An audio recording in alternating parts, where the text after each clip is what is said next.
Será que Invocação do Mal 4 conseguiu superar todas as expectativas que a gente criou nesses anos de espera? Será que o Michael Chaves finalmente encontrou o estilo certo ou ainda ficou devendo? E como foi essa despedida emocionante do casal mais querido do terror, Ed, Lorraine e Rory? Vamos destrinchar tudo e falar pra vocês do que achamos do filme, tudo com spoiler. Isso tudo e muito mais você vai ver aqui neste vídeo.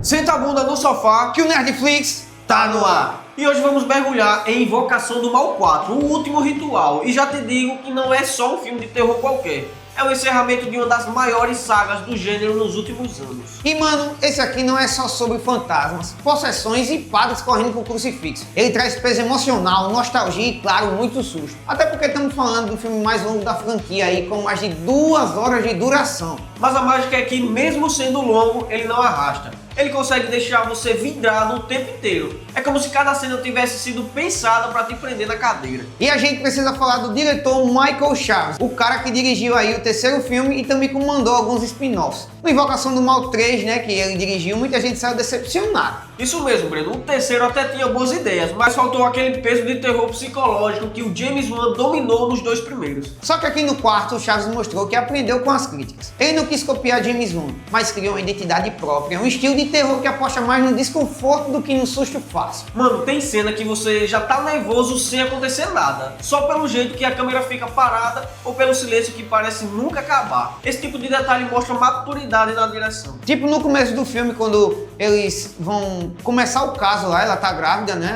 a Lorraine, e ela vai andando no corredor em direção ao espelho que tá possuído lá. O espelho tem um espelho, pra quem não sabe, quem não assistiu o filme, você tá colocando sua conta em risco. Eu tô contando pra quem já assistiu, mas se você não assistiu e tá aqui de curioso, tem um espelho amaldiçoado e ela vai tocar naquele espelho, porque aquele espelho ali foi o primeiro caso deles e aquele espelho ali tava amaldiçoando toda aquela família que tinha aquele espelho. Então ela chegou lá e foi tocar no espelho, só que quando ela tocou, o espelho se rachou e ela começou a ter problema no parto. Só que quando a gente fala sobre essa câmera fixa e o silêncio trazer o desconforto pra gente, foi porque ela entra no corredor onde tá o espelho lá no final, ela entra no corredor, tudo escuro, um silêncio, e a cada passo a gente acha que vai ter algum susto, algum grito, não tem nada. Só o silêncio e uma trilha sonora que deixa a gente, meu Deus, vai acontecer alguma coisa agora, não vai? E aquele suspense legal que só esse filme soube trazer aí pra gente. Agora vamos combinar também, né, que sem o Patrick e a Vera, essa franquia não existiria, né? Os dois personagens principais do filme aí. Verdade, a química dos dois é absurda. Eles fazem você acreditar de verdade que o Ed e a Lorraine são um casal que enfrenta o mal de mãos dadas. E nesse filme final, a carga emocional que a trama carrega é ainda maior.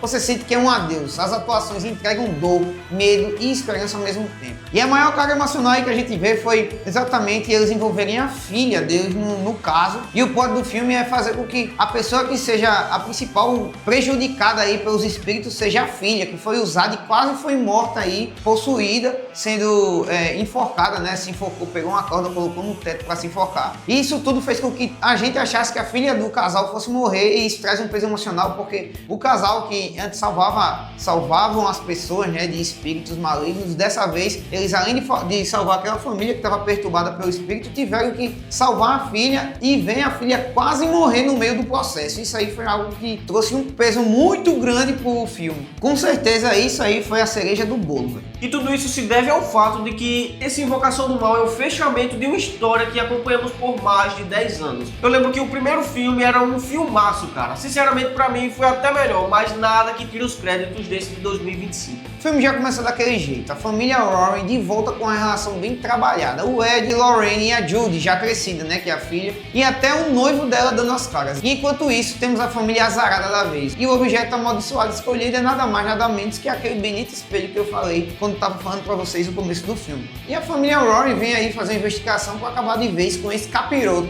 E quando uma das filhas, a Heather, ganha de presente um espelho antigo, aí já sabe, né? O bagulho começa a dar ruim em casa, coisas bizarras rolando, barulho estranho e a família desesperada até procura a imprensa para tentar chamar os Warrens. Enquanto isso, os Warren estão curtindo a aposentadoria, né? Meio afastado, porque o Ed estava enfrentando aí problema sério de saúde, o coração do homem estava fraco. E a Judy, né, a filha dele, já tá noiva do Tony, que é um ex-policial, e claro, rola aquela tensão básica. Ed não curte muito o cara, clássico sogrão ciumento, né? Ele queria proteger a filha aí, queria o bebezinho dele pra ela. E é legal porque o filme divide a narrativa entre a família Smook, que foi a que tava com o espelho amaldiçoado, né? E os Warren, que estão aposentados e não queria se meter em nenhum caso aí, até porque o coração do Ed estava fraco e os médicos mandaram ele se afastar dos trabalhos que ele tinha aí para não ter um infarto e acabar Emoção, né?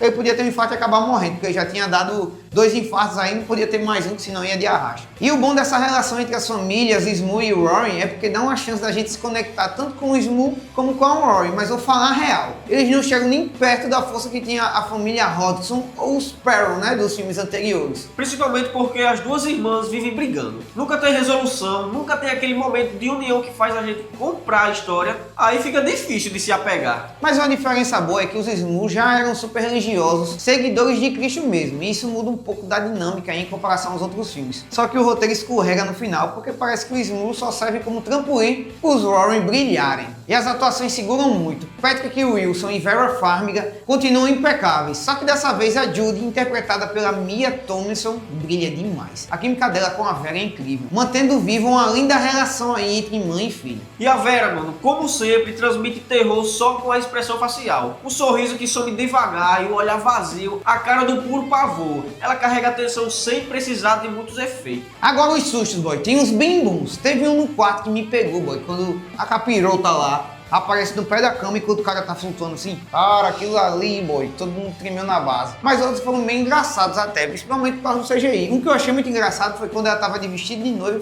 provando, né, e se olhando nos espelhos. E o capiroto lá entra embaixo do vestido dela e quando vai saindo ela fica com a cara assim. Parece aquelas máscaras de carnaval. Foi engraçado demais, cara.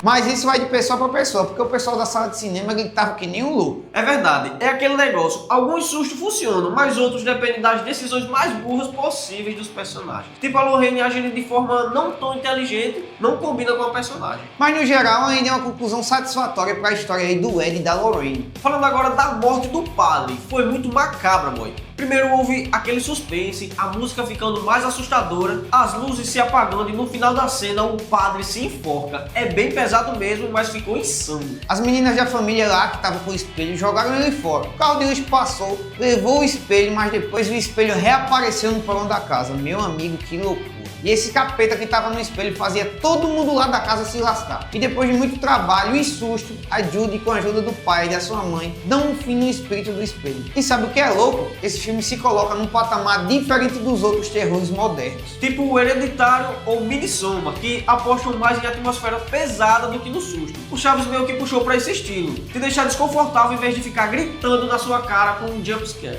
Mas ao mesmo tempo não perdeu a identidade aí de Invocação do Mal. Ainda tem aquele terror clássico que a galera ama, só que é levado a outro nível. A gente precisa reconhecer, quando o James Wan lançou o primeiro filme em 2013, ele mudou o jogo. Até então, o terror estava meio saturado com histórias clichês e sustos genéricos. Invocação do Mal provou que dava para misturar narrativa forte com personagens que você se importa. Não era só sobre quem vai morrer primeiro, era sobre acompanhar uma história. E olha aí que Invocação do Mal criou um universo compartilhado de terror antes mesmo da Marvel bombar isso aí nos heróis. Isso é histórico. No fim das contas, esse filme é um presente para os fãs. Um encerramento digno, feito para emocionar e assustar ao mesmo tempo. E mais do que isso, ele sela o lugar de Invocação do Mal no hall dos grandes clássicos de terror. Daqui a alguns anos a galera vai falar dessa franquia do mesmo jeito que fala do Halloween ou Sexta-feira 13. Porque ela não só reinventou o terror, como também mostrou que dá para criar personagens memoráveis dentro do gênero.